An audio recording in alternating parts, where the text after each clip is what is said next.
This is your government. The individual that will be representing the combined desire of a nation for a minimum of 4 years. There is a lot of responsibility on the shoulders of this individual. If you were in their position, would you be able to represent a population? This isn't about left or right politics. This is about the number of ideas and promises to uphold. How could you have prevented this? The 1% aren't perfect. Nobody is. No one wants to be responsible for tragedies in any shape or form. No one wants to fail the people they represent. It is unreasonable to expect perfection, especially when looking at the 1%. The 1% fail because they are working alone, without the will of the people at hand. But what are the alternatives? How can we, the people, develop and determine social policy? So what is OpenVote? OpenVote is an attempt to revolutionize the way we communicate, as well as our democracy. Democracy in its current state is susceptible to corruption. I never asked for this. But what if we can prevent this? A solution to this is OpenVote. OpenVote is a concept which will allow people from all walks of life to have their voices heard. The OpenVotes will be created by the people for the people.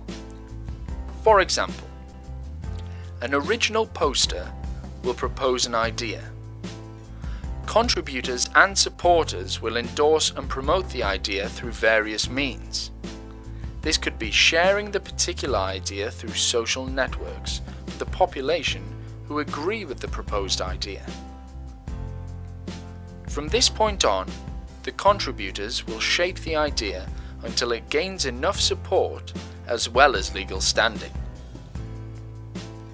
Each idea will need a unit of vote hours from contributors, which are the equivalent of 1 hour of real time, to a total of 24 hours per day. These vote hours are used to support, modify, or counter ideas. The vote hours themselves are a means to moderate the method in which social policy is developed. Each individual vote hour can be used to gauge the importance of an issue to an individual. For example, person A may want to vote for a local sports facility to be built. And this is important to them, so they would save up 24 vote hours and use them to support their idea. However, person B may like the idea of the sports facility, but not necessarily see it as an important matter. So they would place 1 vote hour towards the idea. With this method, there is evidence to show important issues to those who can implement them through government. A decentralized equivalent of your voter ID card will prevent double voting and maintain fair representation.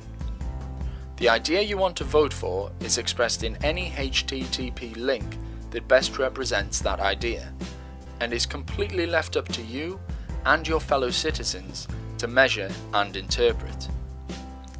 This ballot system was inspired by Bitcoin's chain block technology, which will assure transparency and will be impregnable to censorship.